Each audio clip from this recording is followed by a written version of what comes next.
and try the best we can to get out of this interest system. It's not 100%. The Prophet ﷺ said the day would come when the fire of interest would touch everybody. Okay? But the intention needs to be made to come out of it. And actions need to be moved toward this. Because if this is one of the sab'a mubiqat, aklu riba. Can you explain like aklu riba? Eating it. Is that to invest or even just to deal with that? Well, it is saying that a number of people will have the curse of Allah, and that is the one who takes interest, the one who gives it, the one who takes it, the one who witnesses it, the shahid, the katib. All of these people are under the curse of Allah. Okay? So in dealing with the banks, technically speaking, we should try to have a bank account that has no interest. If you have a savings account, you can say to the people, I don't want the interest. Okay? Now some scholars will say, don't give it back to them because they'll use it for whatever. But you can't eat it yourself. You need to give it to some society. Say you have $35 in interest over a year. You need to take that $35 and give it to some charitable society or something like that. Not a Christian one, but just straight out cancer society or something, food bank or some kind of thing, just feeding people. But don't eat it, yourself, or invest it inside of any Islamic thing, or give it to sadaqah. But you need to give it, not to take that interest. So what some people do is that they will get an account.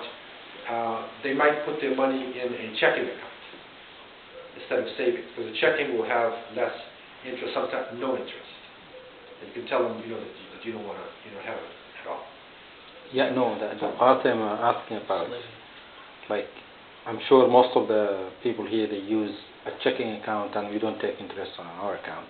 But there is some dealings that way you have to pay interest to the bank. Yeah. What's the position in this? Well, if you are forced to deal with it. Okay. If it is like a certain, car insurance, or if it is something where you have to do it. Yes. Then that's darura. So that is allowed, permissible, because ad-dururat tubihu al-mahdurat, and that you can you can do it. Like okay? if you pay it to the bank. Yeah. Like if I say I take my visa under darura and then I paid interest on it. Yeah.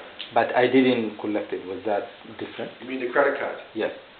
Okay. Well, if you pay some of these credit cards, if you pay the money back in a certain time, there's no interest. Yes. So you just keep up with it, and then you try to pay it back, before the interest, really. What will happen? I just want to be specific. What will happen if I fall behind? I couldn't pay it all in the same time. And well, there's nothing you can do. You have to pay it. And I accumulated interest with that. Yeah. With that. I mean, it's not right, but you have to pay it. Otherwise, they will destroy your credit rating. That's right. So you have to do it, but you need to try it. You need to come out of it. And try to. Some people have try to have the less amount of credit cards as possible. Some people have 3 or 4 credit cards. My question is the equilibrium between you collecting interest, you are a rich man investing and collecting interest, and between you are a person that you don't have money to buy a car, but the dealer will give you your credit, will give you a brand new car with interest. Yeah. But if I wanted to buy a car, for example, I don't have the $10,000 to buy a second car. So I was forced into it. Right. I'm looking into the situation from this aspect. Yeah.